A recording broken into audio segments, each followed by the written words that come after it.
ओम ओम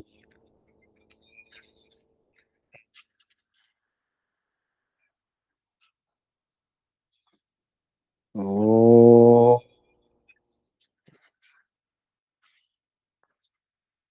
योगे योगे तवस्तरम वाजे वाजे हवामहे सखाय इंद्रमूतये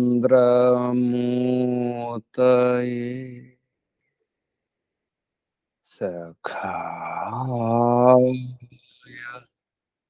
इंद्रमूतये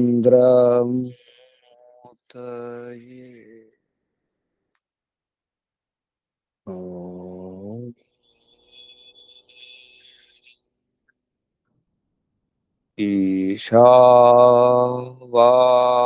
ईशावास्यमिदं सर्वं यत्किंच जगत्या जगत्तेन त्यक्तेन भुञ्जीथा मा गृधः कस्य स्विद्धनम्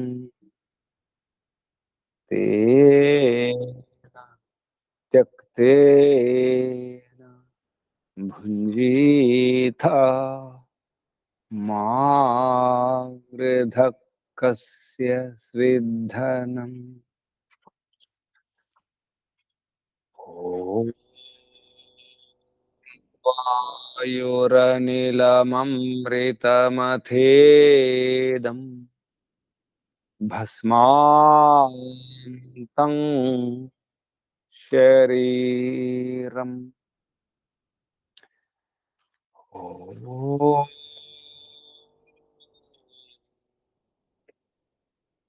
क्रतो स्मर क्लीबे स्मर कृतं स्मर ॐ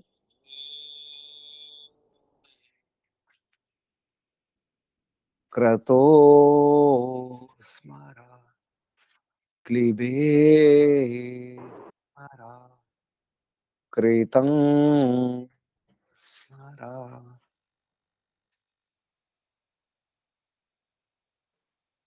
ॐ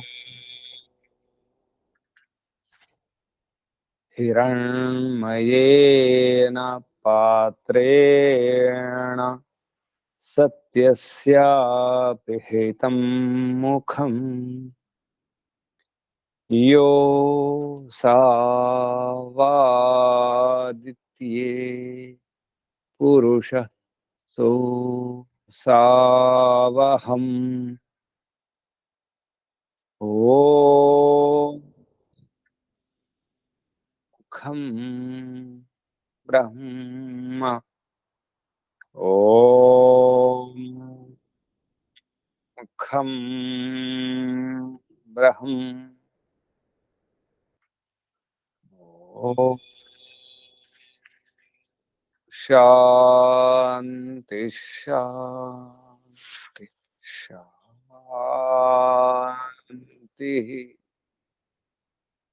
ओम ओम परमपिता परमात्मा ओम ओम रक्षका ओम सर्वरक्षका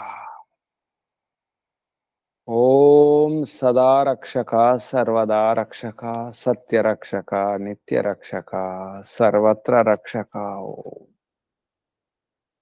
ओम सर्वधा रक्षका सर्वथा रक्षका शाश्वत रक्षका परम रक्षका ओम ओम जगद रक्षका विश्व रक्षका ओम शाश्वत पिता शाश्वत माता सर्व पिता सर्व माता विश्व पिता विश्व माता जगत पिता जगन माता जगदाम्बा जगत जननी जगतपति विश्वपति। ओम शाश्वत भ्राता दाता विधाता शाश्वत बंधु सखा मित्रा शाश्वत गुरु आचार्य शाश्वत स्वामी। ओम सच्चिदानंद अनंत स्वरूपा ओम नित्य शुद्ध बुद्ध मुक्त स्वभाव ओम अद्वितीय अनुपमा जगदादि कारण हे अज निराकार सर्वशक्तिमन न्यायकारिण हे जगदीशा सर्व जगदुत्पादक आधारा हे सनातन सर्वमंगलमय सर्वस्वामिन् हे करुणाकर अस्मत्पिता परम सहायक हे सर्वानंद प्रदा सकल दुख विनाशक हे अविद्यांधकार निर्मूलक विद्यार्क प्रकाशक हे परमैश्वर्यदायक साम्राज्य प्रसारक हे अधमोद्धारक पतित पावन मान्य प्रदा हे विश्व विनोदक विनय विधि प्रदा हे विश्वास विलासक हे निरंजन नायक शर्मदा नरेश निर्विकार हे सर्वांतर्यामिन सदुपदेशक मोक्ष प्रदा हे सत्य गुणाकर निर्मल निरीह निरामय निरुपद्रव दीन दयाकर परम सुखदायक हे दारिद्र्य विनाशक निर्वैर्य निर्वैर विधायक सुनीति वर्धक हे प्रीति साधक राज्य विधायक शत्रु विनाशक हे सर्व बलदायक निर्बल पालक हे सुधर्म सुप्रापक हे अर्थ सुसाधक सुकाम वर्धक ज्ञान प्रदा हे संतति पालक धर्म सुशिक्षक रोग विनाशक हे पुरुषार्थ प्रापक दुर्गुण नाशक सिद्धि प्रदा हे सज्जन सुखदा दुष्ट सुताड़न गर्व कुक्रोध कुलोभ विदारक हे परमेशा परेशा परमात्मन परब्रह्मन हे जगदानंदक परमेश्वर व्यापक सूक्ष्म छेद्य हे अजरामृत अभय निर्बंधनादे हे अप्रति प्रभाव निर्गुणातुल विश्वाद्य विश्ववंद्य विद्वद विलासक हे मंगल प्रदेश्वर हे सत्य सुखदायक सर्वदा सर्वोत्कृष्ट स्वीकरणीय वरेश्वर हे न्यायकारिण हे परमेश्वर्यवन हे महाविद्या वाचोधिपति बृहस्पति परमात्मन हे सर्वव्यापक अनंत पराक्रमेश्वर विष्णु ब्रह्मा महेश्वर ओम स्वयंभू ओम शंभु ओम शंभु ओम भू ओम भुवः ओम भूर्भुवस्वः प्राणाधारा प्राणेश्वरा प्राणदाता सर्व दुख विनाशका सच्चिदानंद स्वरूपा स्वयं सुख स्वरूपा आनंददाता आनंदकर सुखकर सुखदायक ओम आत्मदा बलदा ज्ञानदा सर्वदा हर्षदा मोक्षदा ओम ओम ओम ओम ఓం కు వందనాలు. ఋషులకు మహర్షులకు మునులకు యోగులకు గురువులకు ఆచార్యులకు అధ్యాపకులకు పెద్దలకు మాతాపితలకు శ్రేయోభిలాషులకు మిత్రులకు జడ చేతనాది చరాచర జగత్తుకు స్థావర జంగమాలకు వందనాలు. सर्वेभ्यो नमो नमः प्रणवः प्रणाम. ఆత్మ బంధువులారా, శాశ్వత బంధువులారా, ధర్మ బంధువులారా, బ్రహ్మ బంధువులారా, విశ్వ బంధువులారా, ఆత్మీయ బాంధవులారా, మిత్రులారా, అత్యంత దుఃఖ నివృత్తి అభిలాషులారా, పూర్ణ పురుషార్థులారా, మోక్షాకాంక్షులారా, ముముక్షువులారా, సుమ్నార్థులారా, విశ్వాత్మ, బ్రహ్మాత్మ, పరమాత్మ, అనంతాత్మ, శాశ్వతాత్మ, దర్శన అభిలాషులారా, సాధకులారా, ఈశ్వర ఆరాధకులారా, పరమేశ్వర ఉపాసకులారా, అన్వేషకులారా, జిజ్ఞాసులు, ప్రాణం, మన ఆదర్శం ప్రాణం. ఈ పిండంలో, బ్రహ్మాండంలో అంతటా కూడా ఆదర్శం పరమిత పరమాత్మే. అన్ని వేళల్లో అంతటా సర్వదా, సర్వత్రా, సర్వదా, సర్వథా, సదా ఆదర్శం పరమాదర్శం పరమపిత పరమాత్మయే. ప్రాణపతి, ప్రాణేశ్వరుడు, ప్రాణప్రదాత, ప్రాణాధారుడు, జీవనదాత, జన్మదాత పరమపిత పరమాత్మయే మన ఆదర్శం. మన ఆధారం, సర్వాధారం పరమపిత పరమాత్మయే. ఇదంతా జడమే, కనిపించేదంతా, ఈ కార్య జగత్తంతా, ఈ స్థూల జగత్తంతా, ప్రతి పదార్థం నామం ఉందంటే ఒక పదార్థం ఉంటుంది, ఒక వస్తువు ఉంటుంది. రూపం ఉందంటే దానికి ఒక పేరు ఉండాల్సిందే. ఈ నామరూపాలు ఉన్నాయంటే అది జడమే. జడమైన చేతనమైన పేరు ఉంటుంది. కానీ జడం కదలదు, దానికి అదే కదలదు, అంటుకుంటే వదలదు. అది జడము, వదలదు, కదలదు. దానికి గతినిచ్చేది, స్థితినిచ్చేది చేతనమే, అది ప్రాణమే. ప్రతి వస్తువులో ప్రాణం ఉంటుంది అంటున్నారు. ప్రాణం లేకపోతే వస్తువు కదలదు, చేతనం లేకపోతే కదలదు. నీళ్లు కదులుతున్నాయి, ప్రవహిస్తున్నాయి, పారుతున్నాయి, గాలి వీస్తుంది, కదులుతుంది, అందులో ప్రాణం ఉంది. దాన్ని ప్రాణం అన్నారు. కదిలింపచేసే శక్తిని ప్రాణం అన్నారు. వదిలింపచేసే శక్తి, కదిలింపచేసే శక్తి, ఆపే శక్తి, గతినిచ్చే శక్తి, స్థితిని ఇచ్చే శక్తి, అది చేతనమై ఉండాలి. వైజ్ఞానికం కూడా ఇదే చెప్పినారు.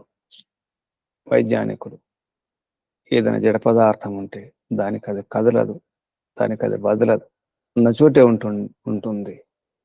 గతిలో ఉంటే, గమనంలో ఉంటే, ప్రయాణం ఉంటే ప్రయాణిస్తూనే ఉంటుంది, గమనంలోనే ఉంటుంది. దానికి స్థితినిచ్చేది కూడా, ఆపేది కూడా చేతనమై ఉండాలి. ఏదో ఒక బలమై ఉండాలి. బాహ్య బలం అన్నారు. బాహ్య బలమే కాదు, లోపల బలం కూడా ఉండాలి, అంతర్బలం కూడా ఉండాలి. అణువుల్లో, పరమాణువుల్లో కణాలు తిరుగుతున్నాయి, కదులు కణాలు ఉన్నాయి. దానికి కూడా ఇదొక శక్తి అవసరం. శక్తి లేకుండా అది కదలదు, అది ఆగదు.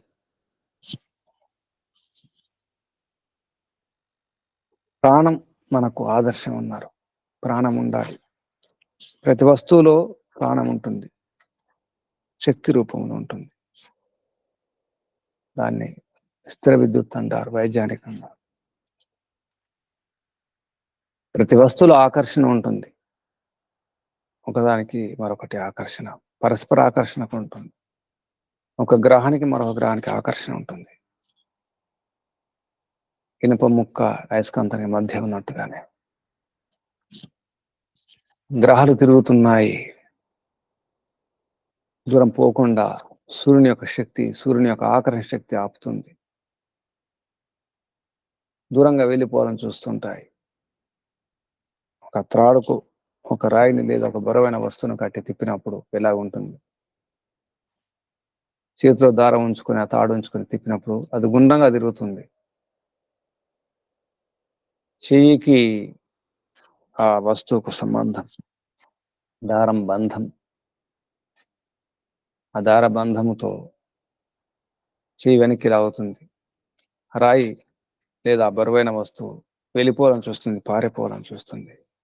తాడు వదిలిపెడితే ఎక్కడో వెళ్ళిపోతుంది అది. అలాగా సూర్యుని యొక్క శక్తి లేకపోతే, ఆ బంధం ఆకర్షణ శక్తి లేకపోతే ఈ గ్రహాలు ఎక్కడో వెళ్ళిపోతాయి తిరుగుతూ తిరుగుతూ. అలా వెళ్ళిపోకుండా స్థిరంగా ఉంచే శక్తి సూర్యుని యొక్క శక్తి, ఆకర్షణ శక్తి. అలాగే చంద్రుడు, భూమి, ఈ గ్రహాలు ఇవన్నీ కూడా ఒకదానికొకటి సంబంధం ఉంది. ఈ సూర్య కుటుంబం మరొక సూర్య కుటుంబానికి సంబంధం. ఇటువంటి ఎన్నో సూర్య కుటుంబాలు, కోటాను కోట్ల సూర్య కుటుంబాలు అన్ని కలిపి ఒక పాలపుంత, ఒక ఆకాశగంగా. ఆకాశగంగలు స్థిరమై ఉంటాయి. ఆకాశగంగలో ఈ సూర్య కుటుంబాలు, కోటాను కోట్ల సూర్య కుటుంబాలు అని పెరుగుతుంటాయి. ఆకాశగంగల సమూహం, అటువంటి ఎన్నో కోటాను కోట్ల ఆకాశగంగలు కలిసి ఒక నీహారిక, ఒక నేబ్యుల, ఇవన్నీ కూడా తిరుగుతుంటాయి. మరొక ఆకర్షణ, మరొక కేంద్రం. అలా ఉన్నప్పుడు ఆ చివరికి ఉన్నటువంటి ఆ నేబ్యులాలు కావచ్చు, ఆకాశగంగలు కావచ్చు, సూర్య కుటుంబాలు కావచ్చు, సూర్యులే కావచ్చు, ఆ బయట వైపు ఆ చివరిలో ఉన్నటువంటి ఆగ్రహాలే కావచ్చు, అవి ఎలా ఉండగలుగుతున్నాయి? మధ్యలో ఉన్నటువంటి ఆ కేంద్రం ఎలా ఉండగలుగుతుంది? మధ్యలో ఉన్నటువంటి ఆ కేంద్రానికి ఆ బలాన్ని ఇచ్చింది ఎవరు? ఈ జగత్తంతా జడమే కదా. ఇది జడ జగత్తు. కనిపించే జగత్తంతా కూడా, ఈ స్థూల, ఈ కార్య జగత్తంతా కూడా, ప్రతి వస్తువు కూడా జడమే. కదులుతుంది. కారణం ఏమిటి? ఎవరు తిప్పుతున్నారు? ఎవరు నడిపిస్తున్నారు? ఈ భ్రమణాలకు, ఈ పరిభ్రమణాలకు కారణం ఎవరు? అది ప్రాణమే. ప్రాణపతి, ప్రాణాధారుడు, ప్రాణేశ్వరుడు, ప్రాణప్రదాత పరంపిత పరమాత్మయే. అందుకే పరంపిత పరమాత్మ యొక్క అనేక నామాలలో ఒక నామం ప్రాణ. ప్రాణపతి కూడా, ప్రాణాధారుడు కూడా, ప్రాణేశ్వరుడు. నిరంతరం ఉంటుంది, అది ఆగదు. ప్రాణం ఆగదు. మనం గమనిస్తే మనకు అర్థమవుతుంది. తల్లి గర్భంలోనే గుండె కొట్టుకోవడం ప్రారంభమవుతుంది. ప్రారంభమైంది, చివరి దాకా ఉంటుంది ఆ గుండె కొట్టుకోవడం అనేది. గుండె ఆగదు. గుండె ఆగిపోతే ప్రాణం పోతుంది. ప్రాణం ఉంటేనే జీవం, జీవం ఉంటేనే ఈ శరీరం. ఈ శరీరం జడమే. ఇది కదులుతుందంటే ఇందులో ప్రాణం ఉంది, జీవం ఉంది. బ్రహ్మాండంలో వాయువు ఉన్నట్టుగానే, అందుకే బ్రహ్మాండ వాయువులోనే ఈ గ్రహాలు, నక్షత్రాలు ఉన్నాయని చెప్పడం జరిగింది. ఆ వాయువే నిజానికి చివరికి పరంపిత పరమాత్మయే. అనేక నామాలలో పరంపిత పరమాత్మ యొక్క ఒక నామం వాయు. బలవంతుడు, పరమ బలవంతుడు, బలవాన్ వాయు. బలానికి గుర్తు, సంకేతం వాయువు. వాయులాగే పరంపిత పరమాత్మ నిజానికి వాయువే. ఆ వాయువులోనే, వాయువుతోనే, వాయువు వలననే అని చెప్పడం జరిగింది.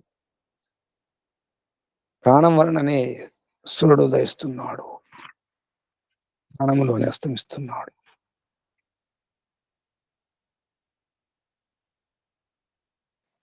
ప్రాణములోనే, ప్రాణముతోనే, ప్రాణం వలననే సూర్యోదయాలు, సూర్యాస్తమయాలు, చంద్రోదయాలు, చంద్రాస్తమయాలు అన్నీ కూడా నిస్సందేహంగా సూర్యుడు ప్రాణం వలననే. యతశ్చ ఉదేతి సూర్య అస్తం ఎత్ర చ గచ్చతి ఇది. ప్రాణాద్వా ఏష ఉదేతి ప్రాణ ప్రాణే అస్తమేతి. యత, దేని వలన, ఉదేతి సూర్య, సూర్యుడు ఉదయిస్తున్నాడు, అస్తం ఎత్ర గచ్చతి, ఎందులో సూర్యుడు అస్తమిస్తున్నాడు, గచ్చతి పోతున్నాడు, తిరుగుతున్నాడు, ప్రాణాత్ ప్రాణం వలననే, ఏష ఉదయతి సూర్యుడు ఉదయిస్తున్నాడు, ప్రాణే అస్తమేతి ప్రాణంలోనే అస్తమిస్తున్నాడు. ఆ ప్రాణం పరంపిత పరమాత్మయే. తం దేవ చక్రిరే ధర్మం స ఏవ అద్య. ఈ విషయాన్ని బృహదారణ్యక ఉపనిషత్తులో ప్రథమ అధ్యాయంలో 5వ బ్రాహ్మణంలో చివరి వచనంలో చెప్పడం జరిగింది. అందులో ఒక మాట ఏంటంటే, ఎప్పుడైతే మనం ప్రాణాన్ని లేదా పరమిత పరమాత్మను ఆదర్శంగా ఉంచుకుంటామో, ఆదర్శంగా భావిస్తామో, అలాగే ఉండే ప్రయత్నం చేయాలి. ప్రారంభం నుంచి అంతం వరకు ప్రాణం ఉంటుంది. ప్రారంభించింది అంతం వరకు వదిలిపెట్టకుండా ఉండాలి. ఒకసారి ప్రారంభించినామంటే, ఒక మార్గం పట్టుకున్నామంటే, ఒక పని ప్రారంభించినామంటే అంతం చూడాల్సిందే. సమాప్తి వరకు అలా ప్రయత్నం చేస్తుండాల్సిందే. పురుషార్థం చేయవలసిందే. ఇది ఒక ఆదర్శం. ప్రాణం మనకు ఆదర్శం. పరమిత పరమాత్మ ఆదర్శం. పరమిత పరమాత్మ ఎప్పుడు ఆగడం ఉండదు. పురుషార్థం చేయడమే ఉంటుంది. సృష్టి నిర్మాణం ప్రారంభిస్తే పూర్తయ్యే వరకు, అంతవరకు కాదు, ప్రళయం వరకు కాదు, మళ్ళీ సృష్టి వరకు పరమిత పరమాత్మ ప్రయత్నం చేస్తూనే ఉంటాడు, పురుషార్థం చేస్తూనే ఉంటాడు. అందుకే పరమ ఆత్మ అత సాతత్య గమనే, సతతం గమనమే, సతతం ప్రాప్తి, సతతం జ్ఞానమే పరమిత పరమాత్మ యొక్క ఆదర్శం. మనకు ఆదర్శం. ఆ పరమిత పరమాత్మలోని మనం ఈ సాయుజ్యత కొరకు, సలోకత కొరకు ప్రయత్నం చేయాలి. పరమిత పరమాత్మతో కలిసి ఉండడానికి, ఆ లోకంలో పరమిత పరమాత్మ ఉండే లోకం, ఆనంద లోకంలో అక్కడ ఉండడానికి ప్రయత్నం చేయాలి. పరమిత పరమాత్మ సన్నిధిలో సలోకత, సాయుజ్యత, అది ఎప్పుడు పని ఆరంభిస్తే అయిపోయే వరకు, అంతం వరకు, అంతం చూడాల్సిందే. ఆరంభం చూసినాము, ఆరంభం చేసినాము, అంతం వరకు ఆగిపోకుండా ప్రయత్నం చేయాల్సిందే. ఆగిన సాగడానికి ప్రయత్నం చేయాలి. ఆగిన సాగడం కొరకే మన ప్రయత్నం ఉండాలి. ఒకసారి ప్రారంభించినామంటే పూర్తి కావాలి. పట్టు పట్టరాదు, పట్టి విడవరాదు. పట్టు పట్టినేని మరి పట్టి విడవరాదు. పట్టి విడుచుట కంటే పడిచచ్చుట మేలు అని వేమన చెప్పడం జరిగింది. పట్టు పట్టరాదు, పట్టి విడవరాదు. పట్టి విడుచుట కంటే పడిచచ్చుట మేలు. పట్టు ఏ పట్టు పట్టాలి? మంచి పట్టు పట్టాలి. మంచి మార్గం పట్టాలి. మంచి మార్గంలో ప్రయాణం చేయాలి. సన్మార్గంలో, సరైన మార్గంలో ఒకసారి పట్టుకున్నామంటే, ఆ మార్గంలో ప్రయాణం ప్రారంభించినామంటే గమ్యం చేరుకునే వరకు ఇక వెనక్కి రాకూడదు. గమ్యం చేరుకుని రాకూడదు. ఈ మార్గంలో, మోక్ష మార్గంలో అటువైపే వెళ్ళాలి, ఇటువైపు రాకూడదు. మళ్ళీ మళ్ళీ రాకూడదు. నచపునరావర్తతే, అది రావడానికి వీల్లేదు. ఒకసారి మోక్షం వెళ్ళిన తర్వాత మోక్షకాలం అంతా అనుభవించే వరకు రావడానికి వీల్లేదు. రావాలనుకున్నా రాలేము. ఆనందమే ఆనందం. ఎవరు రావాలనుకుంటారు? ఆనందం నుంచి ఏ ఆపదలు లేని, ఏ హాని లేని, ఏ బాధలు లేని, ఏ వ్యాధులు లేని, ఏ కష్టాలు, దుఃఖాలు, విషాదాలు, శోకాలు, ఇబ్బందులు, సమస్యలు లేని, నిరాశలు, నిస్పృహలు లేని ఆ స్థితి నుంచి, ఆ లోకం నుంచి ఎవరు బయటకు రావాలనుకుంటారు? పట్టినాం, పడుతూనే ఉండాలి. విడిచిపెట్టకుండా పట్టుకోవాలి. ఈ విషయాన్ని ఇందులో స్పష్టం చేయడం జరిగింది. ఎందుకంటే కనిపించేదంతా ఈ జడము, ఇది నశ్వరము, ఇది వికారి, పరిణామిని. ఈ ప్రకృతి ఇది ఉండదు, ఇది మిగలదు. అందులో భాగం ఈ శరీరం, ఈ పిండం. పిండం బ్రహ్మాండంలో భాగమే. బ్రహ్మాండం లాంటిది పిండం, పిండం లాంటిది బ్రహ్మాండం. పట్టుకున్నాం, వదిలిపెట్టకుండా ప్రయత్నం చేద్దాం. సాయుజ్యత కొరకు, సలోకత కొరకు, పరమిత పరమాత్మతో కలిసి ఉండడానికి, పరమిత పరమాత్మ సన్నిధిలో ఉండడానికి ప్రాణం పోయే వరకు ప్రయత్నం చేస్తూనే ఉండాలి. ఇది ఒక శబ్దం చెప్పడం జరిగింది. మంచి శబ్దం ఉంది. సమాప్తి వరకు పూర్తిగా ఉండే ప్రయత్నం చేయాలి. ఆ రకంగా కోరుకోవాలి. సమాపిప ఈషేత్ అన్నారు. అథ ఏష శ్లోకో భవతి యతశ్చ ఉదేతి సూర్యాస్తం యత్ర చ గచ్చతీతి. బృహదారణ్యక ఉపనిషత్తు 1వ అధ్యాయం 5వ బ్రాహ్మణంలో చివరి వచనం, 23వ వచనం. యత్ర చ గచ్చతి ఇతి ప్రాణాద్ వా ఏషః ఉదేతి ప్రాణే అస్తం ఏతి తం దేవాః చక్రిరే. దేవాశ్చక్రిరే. ధర్మం సా ఏవ అద్య స ఉ శ్వ ఇది. అద్య అదే రేపు కూడా ఉండేది, ఈ రోజు ఉంటుంది రేపు ఉంటుంది, ధర్మం మాత్రం ఉంటుంది ఎప్పటికీ. ఇది యద్వా ఏతే అముహ్ర్య అధ్రియంత. అముహ్ర్య అంటే ఆ సమయంలో, అధ్రియంత ధారణ ఎప్పుడు కూడా, అంటే ఈ రోజు రేపు ఎప్పుడు కూడా ధారణ చేసి ఉంటుంది ప్రాణం. తదేవ అపి అద్య కుర్వంతి. తస్మాత్ ఏకమేవ వ్రతం, ఒకే వ్రతం, ఒకే ఒక వ్రతం ఉండాలి. 4 వ్రతాలు 10 వ్రతాలు రకరకాల వ్రతాలు పట్టుకుంటాం మనం. ఒకే ఒక వ్రతం మోక్ష వ్రతం, ఒకే ఒక వ్రతం పరమాత్మ వ్రతం. తస్మాత్ ఏకం ఏవ, ఒకే ఒక వ్రతం, ఏకమేవ వ్రతం చరేత్, ఒక్క వ్రతాన్ని చరించండి, ఆచరించండి. ఈ రోజున్న వ్రతమే రేపు ఎప్పుడు కూడా ఒకటే వ్రతం ఉండాలి. ఏకమేవ వ్రతం చరేత్ ప్రాణ్యాత్. ఏకమే వ్రతం, ఏకమే వ్రతం ప్రాణ్యాత్ చ ఏవ అపాన్యాత్ చ. నేను మా పాప్మా మృత్యు ఆప్నువత్ ఇది.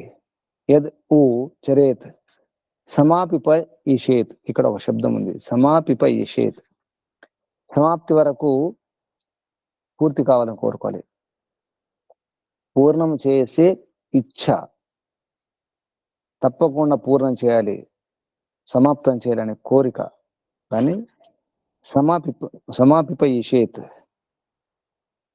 సమాపిపయిషేత్ అలా కోరుకుంటూ ఉండాలి. మధ్యలో నేను ఆగకూడదు, నేను ఆగిపోను, సమాప్తి వరకు పూర్తి చేస్తానని కోరిక ఉండాలి. సమాపిపయిషేత్, జిజీవిషేత్ లాగా జీవించాలని కోరుకోవాలి. జిజీవిష, సమాపిపయిష, సమాపిపయిషేత్. ఇక్కడ ఈ శబ్దం బాగా అర్థం చేసుకోవాలి. ఎంతవరకు? మృత్యు వరకు. మృత్యు ఆప్నువత్, లేకపోతే అది పాపం అవుతుంది. పాపం అంటకుండా ఉండాలంటే నా ఇత్ నేత్, నేను మనలో నా ఇత్ మా పాపమా, పాపం అంటకుండా, ఇటువంటి పాపం అంటకుండా ఉండాలంటే ఎంతవరకు? మృత్యు వరకు. మృత్యు ప్రాప్తించిన భయపడకుండా ఉండాలంటే, పాపం చేయకుండా ఉండాలంటే యది ఊ చరేత్, ఏది మనం పట్టుకున్నాము దాన్ని సమాప్తి వరకు పూర్తి చేయాలని కోరుకుంటూ ఉండాలి. తేన ఊ ఏతస్యై దేవతాయై సాయుజ్యం సలోకతాం జయతి. ఇక్కడ జయతి అంటే పొందడం, పొంది ముందుకెళ్ళడం. జయించడం అంటే కేవలం జయించి అక్కడ కూర్చోడం కాదు. జయం విజయం అంటే మనం ఏమనుకుంటాం అంటే గెలిచి కూర్చున్నాం. గెలిచిన వాడు అక్కడ ఉండకూడదు. నిజానికి గెలిచిన తర్వాత, విజయం పొందిన తర్వాత అక్కడ ఉండడం కాదు, అక్కడ ఆగిపోవడం కాదు. జయం అంటే జయించి గెలిచిన తర్వాత ఇంకా ముందుకెళ్ళాలి అని అర్థం. జయించి అక్కడ పడుకోవడం కాదు, ఆగిపోవడం కాదు. ఇక జయించినాం అని చెప్పేసి ఆగిపోతాం. విజయం లభించింది అని ఎగరడం దూకడం కాదు. కొందరు జయం లభించిన తర్వాత, గెలిచిన తర్వాత ఎగరడం దూకడం చేస్తారు. ఎక్కువ హర్షాన్ని వ్యక్తం చేస్తారు, ఉల్లాసాన్ని వ్యక్తం చేస్తారు. అప్పుడే తప్పులు చేస్తారు. హర్షంలో, ఉల్లాసంలో ఎక్కువ ఆనందం ఎక్కువ కూడా హర్షాతిరేకం అంటారు. హర్షం ఎక్కువైతే కూడా అది తప్పు అవుతుంది. నా వేగాన్ ధరయే ధీమన్, ఆయుర్వేదంలో వేగంను ఆపవలెను. ధీమంతులు వేగములను ఆపుతారు. ఏ వేగంలోనూ? ఆకలి దెబ్బకేటువంటి వాటిని ఆపకూడదు. కానీ ఆపే వేగాలు కూడా ఉంటాయి. కొన్ని ఆపాలి. కోపాన్ని ఆపాలి, కసిని, కార్పణ్యాలను, పగలను ఆపాలి. అలాగే అందులోనే భాగంగా హర్షమును ఆపాలన్నారు. ఎక్కువగా హర్షం మంచిది కాదు, తప్పులు చేస్తారు. అందుకే గెలిచిన తర్వాత తప్పులు చేస్తారు, ఓడిపోతారు. ఎందుకు ఓడిపోతారంటే విలాసాలు మునిగిపోతారు, విందులు వినోదాలు చేసుకుంటారు. ఆ మనోరంజనంలో, ఆ దేహరంజనంలో పడిపోయి ఓడిపోతారు చివరికి. గెలిచిన తర్వాత ముందుకెళ్ళాలనే అర్థం కూడా ఇందులో చెప్పడం జరిగింది. ఎక్కడి వరకు ముందుకు అంటే సలోకత వరకు, సాయుజ్యత వరకు. సాయుజ్యం సలోకతాం, ఆ స్థితిని పరమిత పరమాత్మ యొక్క సమాన స్థితి, సమాన లోకం. పరమిత పరమాత్మ ఏ లోకంలో ఉన్నారు? ఆనంద లోకంలో ఉన్నారు, ఆనందంగా ఉంటారు, సదానందం. పరమిత పరమాత్మ పరమానందం, బ్రహ్మానందం. ఆ స్థితి కొరకు పరమిత పరమాత్మ యొక్క సన్నిధి కొరకు ప్రయత్నం చేయాలి. సాయుధ్యత కొరకు సమాన యోగం, కలయిక, సరైన కలయిక, సమాన కలయిక పరమిత పరమాత్మతో ఉండడానికి ప్రయత్నం చేయాలి. అందుకే సమాపిపయిషేత్ అన్నారు. సమాపిపయిషేత్, జిజీవిషేత్, కుర్వన్నేవ కర్మాని అనే మంత్రంలో జిజీవిషేత్ శతం సమా, 100 ఏళ్ళు జీవించాలని కోరుకోవాలి. కానీ పట్టుకున్న పని పూర్తి చేయాలి. పట్టరాదు, పట్టి విడవరాదు. పట్టిన తర్వాత మళ్ళీ వదిలిపెట్టడానికి ప్రయత్నం చేయకూడదు. ఇటువంటి ఆలోచన రాకూడదు విడిచిపెట్టాలని. సరైన పట్టు పట్టాలి. పట్టి విడిచుట కంటే పడి చచ్చుట మేలన్నారు. కాబట్టి ఇదంతా కూడా కనిపించేదంతా కూడా అది శాశ్వతం కాదు. ఈ నామరూపాయుతున్న ఒక పేరుందంటే లేదా ఒక వస్తువు ఉందంటే దానికి నామం ఉంటుంది. నామాన్ని వానితో పలుకుతాం, వానితో వ్యక్తం చేస్తాం, దాన్ని ప్రకాశింపజేస్తాం, ప్రకటింపజేస్తాం పేరుతో. ఆ నామకరణం అయితే చేయడం జరిగిందో దాని గురించి తెలియజేయడానికి, దాని యొక్క ధర్మాలు ఏమిటి, లక్షణాలు ఏమిటి, దాన్ని ఎలా వినియోగించుకోవాలి, ఎలా వాడుకోవాలని తెలుసుకోవడానికి దానికి ఒక పేరు ఉంటుంది. ఆ పేరు పెట్టింది ఆదిలో పరమిత పరమాత్మే, ఆ నామకరణ కర్త. నామము, రూపము.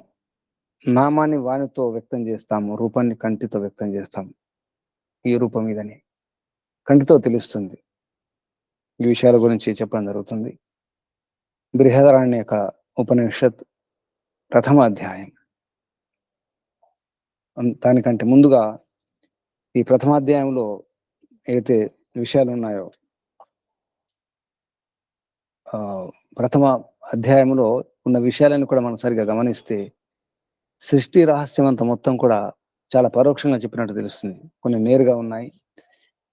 మన పిండానికి, బ్రహ్మాండానికి, సమాజానికి సంబంధం మనం గనక అన్వయించుకుంటే చాలా విషయాలు అర్థమవుతాయి. బృహదారణ్యక ఉపనిషత్తు ప్రథమ అధ్యాయంలో చివరి బ్రాహ్మణం నామరూపాల గురించి ముందుగానే వచ్చింది. ఈ 4వ బ్రాహ్మణంలో 7వ వచనంలో, ప్రథమాధ్యాయము 4వ బ్రాహ్మణం 7వ వచనంలో నామరూపాల గురించి విషయం వచ్చింది. అక్కడ దాన్ని ఇక్కడ పూర్తి చేస్తున్నారు. నామరూపాలు ఉన్నాయంటే అది వానితో వ్యక్తం చేసేది నామం అయితే, కంటితో తెలుసుకునేది రూపం. రూపం ద్వారా ఏది ఏమిటో మనకు అర్థమవుతుంది. దాని యొక్క తారతమ్యత, దాని యొక్క తేడా, భేదం ఏమిటో అర్థమవుతుంది. ఆ విషయాన్ని బృహదారణ్యక ఋషి ఇక్కడ తెలియజేయడం జరుగుతుంది. ఇంతవరకు మనం ఈ వాక్, మనస్సు, ప్రాణం గురించి, దానికి సంబంధించినటువంటి పృథివీ, అంతరిక్షం, ద్విలోకం గురించి, దేవలోకం, పితరలోకం, మనుష్యలోకం గురించి,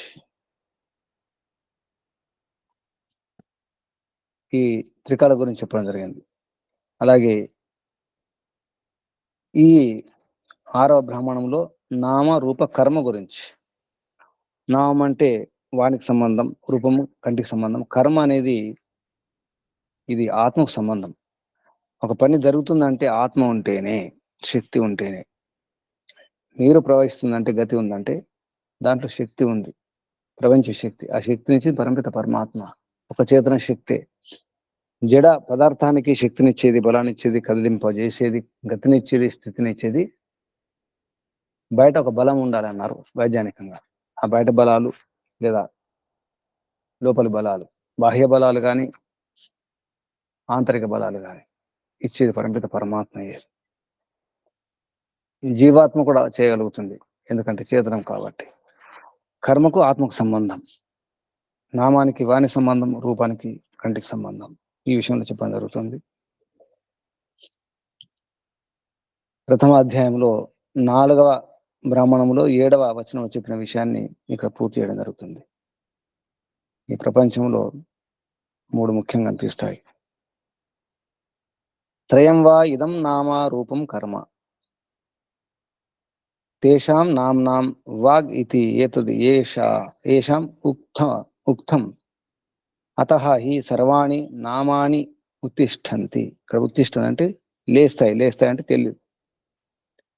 పడుకున్నవాడు కూర్చుంటే సరిగా అర్థం కాకపోవచ్చు, కనిపించకపోవచ్చు, కానీ లేచి నిలబడితే తెలుస్తుంది అంటే వ్యక్తం అవుతాయని అర్థం. ఇక్కడ ఉత్తిష్టంతి అంటే త్రయం వా ఇదం నామరూపం కర్మ, ఈ 3 ఉన్నాయి ఈ ప్రపంచంలో. ఏది కనిపిస్తుందని కూడా నామం, రూపం లేదా కర్మ అంటే 3 ఉంటాయి. ఈ త్రికం 3 కలిపితే త్రికం అన్నారు. ఏదైనా వస్తువు మన కంటితో చూస్తాం, రూపం తెలుస్తుంది, కనిపిస్తుంది, రూపం కనిపిస్తుంది. కంటితో చూస్తే ఏది కనిపిస్తుందో అది రూపం అయితే, వానితో తెలియజేయడం అనేది నామం అవుతుంది. ఇక మిగతాదంతా ఏంటంటే అది కర్మ. కర్మ అంటే అందులో గతి ఉండొచ్చు, స్థితి ఉండొచ్చు, ఏడవచ్చు, దూకడం, చేయడం, అది పరిణమించడం, మార్పు చెందడం, అన్ని కూడా అన్ని కర్మలు. దగ్గరికి రావడం, దూరం పోవడం, పైకి లేవడం, కిందికి దిగడం, అన్ని కూడా కర్మలే. ప్రవహించడం, వీచడం, ఈ గతి. గాలికి గతి ఉంది, నీటికి గతి ఉంది, అగ్నికి గతి ఉంది. ఈ గతినిచ్చిన పరిమిత పరమాత్మ. సూర్యునికి, చంద్రునికి, భూమికి, ఇతర గ్రహాలకు, నక్షత్రాలకు గతిని, స్థితిని ఇచ్చేది పరిమిత పరమాత్మ ప్రాణ రూపంలో. దాని ప్రాణం అన్నారు లేదా ఆత్మ అన్నారు. ఇంతకుముందు మనము వాణి, మనస్సు, ప్రాణం గురించి చెప్పడం జరిగింది. ఆ వాణి, మనస్సు, ఆ విషయాన్ని ఇక్కడ, ఆ ప్రాణాన్ని ఇక్కడ ఆత్మ అని చెప్పడం జరుగుతుంది. త్రయం వా ఇదం నామ రూపం కర్మ తేషాం నామ్నాం వాగితి ఏతద్ ఏషాం ఉక్తం అంటే వాచకం అనే అర్థం లేదా ప్రకాశకం అనే అర్థం వస్తుంది, ఉత్పాదకం అనే అర్థం వస్తుంది, లేదా మూల ఉపాదానం అనే అర్థం కూడా వస్తుంది ఉక్తం అంటే. ఈ ఉక్తం అనే శబ్దం మనకు పూర్వమీమాంస దర్శనంలో సోమయాగంలో వచ్చింది. ఉక్తం అనేది ఉక్తం, సామం, ఇది ఉక్తం. వానే ఉక్తం, వాణియే సామ.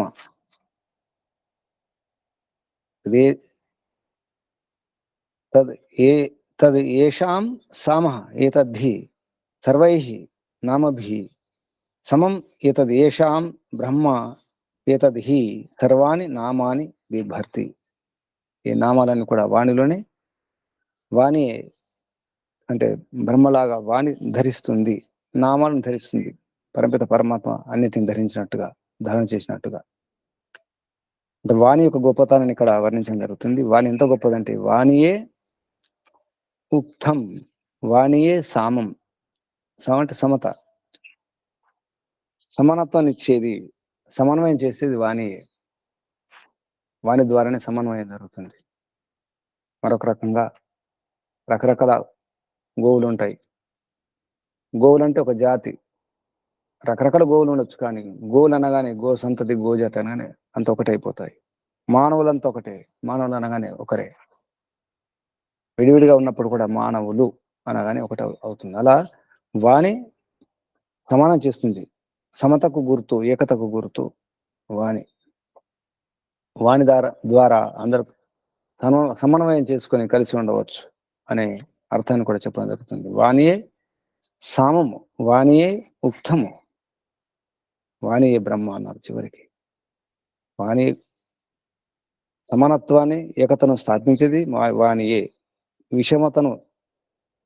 విషమత స్థానంలో సమతనిచ్చేది, ఏకతనిచ్చేది, ఏకత స్థాపించేది వాణియే. వాణియే బ్రహ్మ.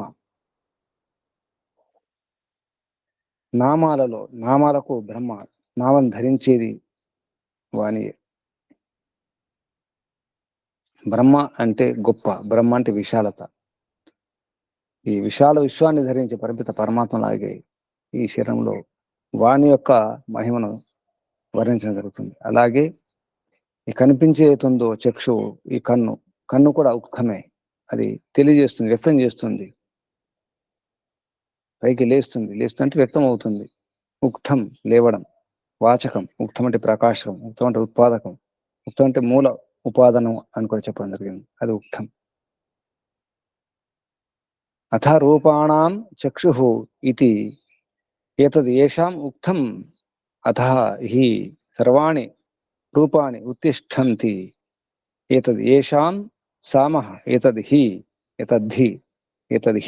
సర్వైః రూపైః సమం ఏతద్ ఏషాం బ్రహ్మ ఏతద్ హి సర్వాణి రూపాణి బిభర్తి. కంటి ద్వారా మనం చూస్తాం. ఇవన్నీ చెట్లు, ఇవన్నీ పక్షులు, ఇవన్నీ పశువులు అని చెప్పేసి ఏకత్వం కూడా చేస్తాం. ఏకతకు సమతకు కన్ను కూడా గుర్తు. పరమిత పరమాత్మ లాగే చివరికి కన్నే ఈ చక్షువే ఉక్తం, చక్షువే సామం, చక్షువే బ్రహ్మ అని చెప్పడం జరిగింది. అలాగే అథ కర్మణం ఆత్మ ఇది ఏతదేషాం ఉక్తం అతః హి సర్వాణి కర్మాణి ఉత్తిష్టంతి ఏతదేషాం సామః ఏతద్ హి సర్వైః కర్మభిః సమం ఏతద్ ఏషాం బ్రహ్మ ఏతద్ హి సర్వాణి కర్మాణి బిభర్తి. తదేతద్ త్రయం తద్ ఏకం అయం ఆత్మ ఏకః సన్నేతత్ త్రయం తదేతద్ అమృతం సత్యేన ఛన్నం ప్రాణో వా అమృతం నామరూపే సత్యం తాభ్యాం అయం ప్రాణ ఛన్న. ఛన్న అంటే ఆవృతం అవుతుంది. చద్ అంటే ఆవరణం. ఛన్న ప్రాణం ఆవరించబడి ఉంటుంది. నామరూపాలు ప్రాణాన్ని కాపాడుతుంది. ప్రాణం బయట కనిపించదు. నామరూపాలు ప్రాణాన్ని. కానీ ప్రాణం అది అమృతం. ప్రాణోవా అమృతం. ప్రాణం అమృతం, అది అమరం, ప్రాణమే. ఈ నామరూపాలని సత్యం అవుతుందో, నామం సత్యమే, రూపం సత్యం అన్నారు. ప్రాణం అమృతం అయితే నామము సత్యం, నామము రూపము సత్యం అన్నారు. నామరూపే సత్యం తాభ్యం, ఈ నామరూపాల ద్వారా అయం ప్రాణ ఛన్న, ఈ ప్రాణం ఆవరింపబడి ఉంది. ప్రాణం చుట్టూ ఈ నామరూపాలు ఉంటాయి. అంటే ప్రాణం లోపల ఉంటుంది, నామరూపాలు బయట ఉంటాయి. కానీ నడిపించేదంతా ప్రాణం అని చెప్పడానికి. బయట శరీరం కనిపిస్తుంది, ఎముకల గూడు కనిపిస్తుంది, ఈ మాంసం, ఈ కండలు కనిపిస్తున్నాయి. కానీ ప్రాణం ఉన్నప్పుడే ఇవన్నీ పనిచేస్తాయి. ప్రాణం లోపల ఉంటుంది. అంటే శరీరాన్ని ధరిస్తుంది ఆత్మ, జీవాత్మ, ప్రాణం. ప్రాణాన్ని ధరించి, ప్రాణానికి ఆధారం, జీవాత్మకు ఆధారం, ఆశ్రయం శరీరం. శరీరం ఉంటేనే జీవాత్మ పనిచేస్తుంది, ప్రాణం పనిచేస్తుంది. ప్రాణం విడిగా, శరీరం విడిగా ఉంటే శరీరం శవం అయిపోతుంది. ఆ ప్రాణం లేదా ఆత్మ ఏం చేయగలదు. ఆత్మకు సాధనాలు కావాలి చేయడానికి, ఏదైనా చేయడానికి, కర్మ చేయడానికి. అందుకే ఆ కర్మనే ప్రాణమే ఆత్మగా చెప్పడం జరిగింది. ఆత్మ చుట్టూ లేదా ప్రాణం చుట్టూ నామరూపాలు ఉంటాయి. అంటే కనిపించేటువంటి ఈ వస్తువులు ఏతున్నాయి, ఆ వస్తువులో శరీరం ఒకటి. ఈ జడ పదార్థం కప్పివేసి ఉంది ప్రాణాన్ని. ప్రాణం లోపల ఉందని అర్థం. అంటే ప్రాణం లోపల నుండి శరీరం నడిపిస్తుందని అర్థం. ప్రాణం లేకుండా శరీరం నడవడం లేదు. ఈ నామరూపాలు లేవు. నామరూపాలకు ఆధారం అసలు శక్తి, జీవము, జవము, బలము ప్రాణమే. ఆ ప్రాణాలకు ప్రాణం, ప్రాణపతి, ప్రాణాధారుడు, ప్రాణేశ్వరుడు, పరమిత పరమాత్మయే. ఈ విషయాన్ని ఈ రకంగా పరోక్షంగా పరమిత పరమాత్మ యొక్క మహిమను ఈ సృష్టి నిర్మాణ క్రమంలో, సృష్టిని నిర్వహణ క్రమంలో, సృష్టి యొక్క ప్రళయం నిర్మూలన క్రమంలో పరమిత పరమాత్మ యొక్క మహిమ, బలం ఎలా ఉంటుందో, అసలు ఆధారం పరమిత పరమాత్మయే.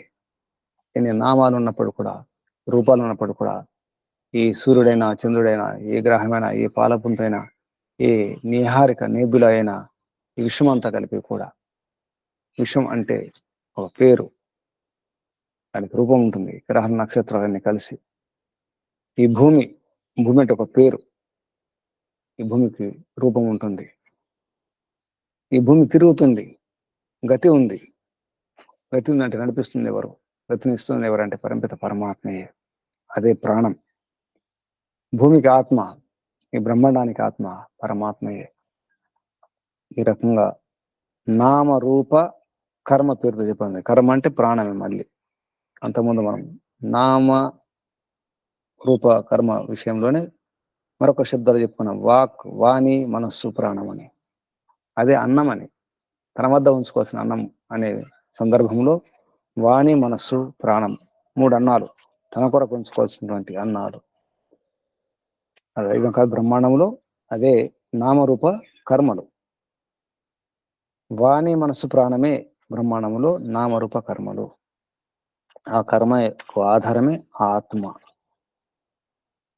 నామాన్ని వాణితో వ్యక్తం చేస్తాం, రూపాన్ని కంటితో వ్యక్తం చేస్తాం, కర్మను ఆత్మతో వ్యక్తం చేస్తాం. వైజ్ఞానికంగా బాహ్య బలం ఉన్నప్పుడే ఏదైనా జడ పదార్థం కదులుతుంది లేదా ఆగుతుంది. ఆపడానికైనా, గతినివ్వడానికైనా, నడపడానికైనా ఒక బలం ఉండాలి. ఆ బలం బ్రహ్మాండములు ఎవరు? మరి ఇక్కడ మన పదార్థాలు నడిపిస్తున్నాం, కదిలింపజేస్తున్నాం మనుషులుగా లేదా ప్రాణులుగా. గాలికి శక్తిని లేదా గాలికి గతిని, అగ్నికి శక్తిని, గతినిచ్చేది ఎవరు? అలాగే గ్రహ నక్షత్రాలు తిరుగుతున్నాయి, అక్కడ గతిని ఎవరిస్తున్నారు? పరమాణువులో ఎలక్ట్రాన్లు తిరుగుతున్నాయి, ఎవరు గతినిస్తున్నారు? లోపల గతి ఉంది, సూక్ష్మ గతి. బయట గతి ఉంది, స్థూల గతి. బ్రహ్మాండంలో గతి ఉంది, బ్రహ్మాండంలో స్థితి ఉంది. పరమాణువులో ఆ సూక్ష్మాతి సూక్ష్మ కణాల్లో కూడా గతి ఉంటుంది. ఆ లోపలి గతిని, ఆ సూక్ష్మ గతిని ఇచ్చేది ఎవరు? పరంపిత పరమాత్మే. ఒకదానికొకటి ఆధారం ఆధారం ఆధారం ఆధారం అనుకుంటున్నాం. మనం భూమిపైన నిలబడ్డాం, భూమి మనకు ఆధారం. భూమికి ఆధారం సూర్యుడు, సూర్యునికి ఆధారం పాలపుంత, పాలపుంతకు ఆకాశంకు ఆధారం, ఆకాశంకు ఆధారం నిహారిక. సంస్కృతంలో నేబులా అంటాం. ఆ నేబులాలకు ఆధారం ఎవరు? ఆ దూరం, ఆ చివరికి ఉన్నటువంటి నేబులాలు లేదా ఆకాశగంగలు లేదా సూర్య కుటుంబాలు లేదా సూర్యుడు. ఆ చివరి బ్రహ్మాండంలో చివరిలో ఉన్నటువంటి వాటికి ఆధారం ఎవరు? వారిని ఎవరు నడిపిస్తున్నారు? ఎవరు లాగి పట్టి ఉంచుతున్నారు? లాగి పట్టి ఉంచాలి, లేకపోతే కొట్టుకుపోతాయి. పట్టుకొని ఉండకపోతే కొట్టుకుపోతాయి, ఢీకొంటాయి, ముక్కలు ముక్కలు అయిపోతాయి, లేదా దూరంగా జరిగిపోతాయి, వెళ్ళిపోతాయి. అంత అస్తవ్యస్తం అవుతుంది, గందరగోళం అవుతుంది భూగోళం, ఈ ఖగోళం అంతా కూడా. భూగోళాలు, ఖగోళాలు అన్ని రకరకాల గోళాలను కూడా గందరగోళం అయిపోతాయి, అస్తవ్యస్తం అయిపోతాయి. అన్నిటి నడిపించేది, అన్నిటికి గతినిచ్చేది, స్థితినిచ్చేది, బలాన్ని ఇచ్చేది, స్థిరంగా ఉంచేది సలోకత సాయుత అన్నారు దీన్ని. సలోకత సాయుజ్యత అంటే మనకి జీవాత్మని కాదు, అన్నిటి కూడా సలోకత సాయుజ్యత ఉంటుంది. పరంపిత పరమాత్మ చెప్పినట్టు వింటేనే సలోకత సాయుజ్యత. దాని కొరకే ప్రయత్నం చేస్తాడు జీవుడు. సాయుజ్యత కొరకే, సలోకత కొరకే, సామీప్యత కొరకే, స్వరూపత కొరకే. సారూప్యం, సాయుజ్యం. సలోకత అవసరం, సాయుజ్యం అవసరం, స్వరూపత అవసరం. దానికి పరంపిత పరమాత్మతో సమానంగా లేదా ఆ రకంగా వ్యవహారం చేయాలి. పరంపిత పరమాత్మ ఆగడం లేదు, నిజానికి జీవాత్మ కూడా ఆగదు, మనం కూడా ఆగడం లేదు. ప్రయాణం చేస్తున్నాం రకరకాల జన్మలలో, అనంత యాత్ర చేస్తూనే ఉన్నాం. సాతత్య గమనం చేస్తూనే ఉన్నాం. ఏదో ఒకటి పొందుతూనే ఉన్నాం, పాపం పుణ్యం చేస్తున్నాం, రకరకాల కర్మ ఫలితం పొందుతూనే ఉన్నాం. గతి అంటే గమనం, గమనం అంటే ప్రాప్తి.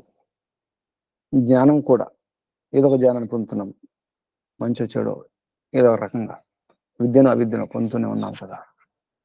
సాతత్య గమనే. అందుకే పట్టరాదు, పట్టి విడవ రాదు.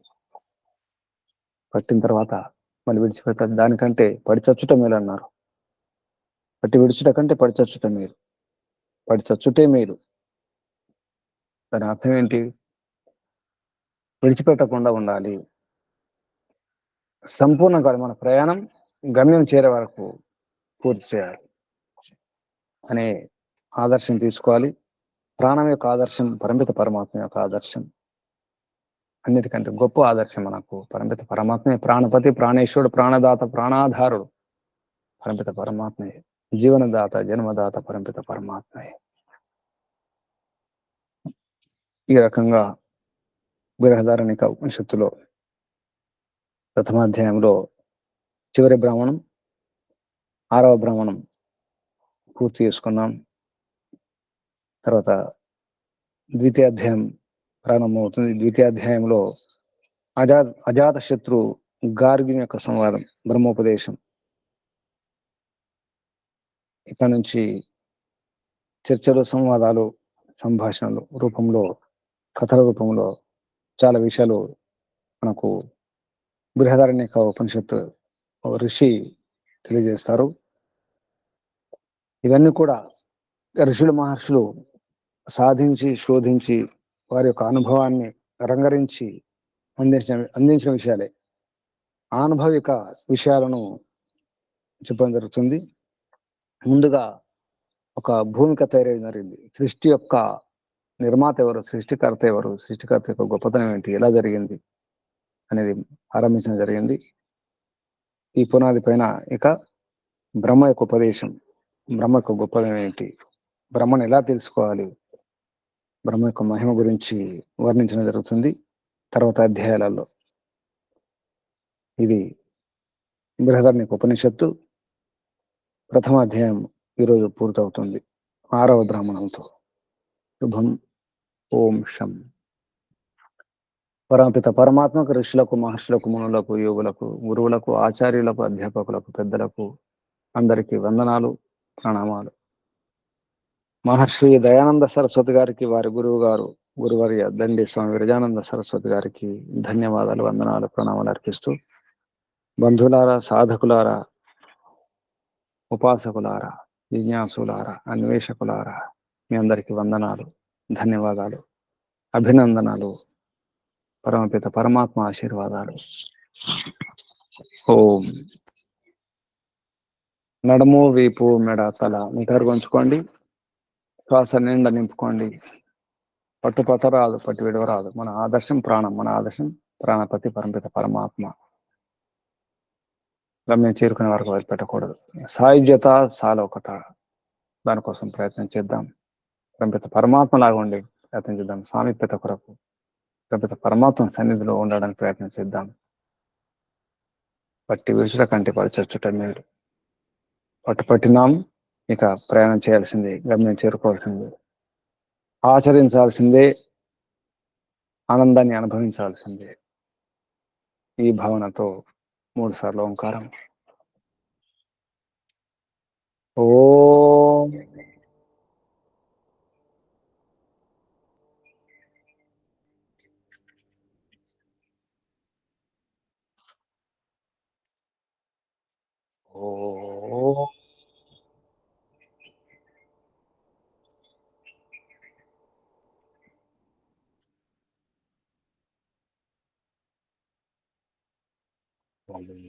ఓం.